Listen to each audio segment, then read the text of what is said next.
প্রথমেই সবার আগে যার নাম আসে মারিয়াম, যার আলোচনা কোরআনের পৃষ্ঠায় পৃষ্ঠায় পাড়ায় পাড়ায় সূরায় সূরায় রয়েছে, বিভিন্ন জায়গায় জায়গায় আল্লাহ তাআলা করেছেন। সেই মারিয়াম তিনি হলেন গোটা পৃথিবীর কিয়ামত পর্যন্ত আগত আমাদের সকল মা বোনদের জন্য সবচেয়ে উজ্জ্বল উদাহরণ, সবচেয়ে উজ্জ্বল দৃষ্টান্তগুলোর একটি।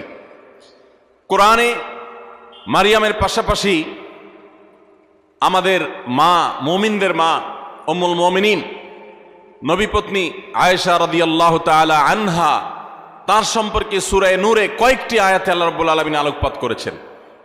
আমরা অনেকে জেনে থাকব আয়েশা রাদিয়াল্লাহু তাআলা আনহার চরিত্রে কালিমা লেপনের অপচেষ্টা এবং ঘৃণ্য কর্ম করেছিল মুনাফিকরা। আল্লাহ রাব্বুল আলামিন তার পুততা, পবিত্রতা, তার সতীত্ব এবং তার ব্যাপারে যে মিথ্যা অপবাদ দেওয়া হয়েছে, সেই মিথ্যা অপবাদ এবং ষড়যন্ত্র সম্পর্কে কোরআনে কারিমে অনেকগুলো আয়াত নাজিল করেছেন।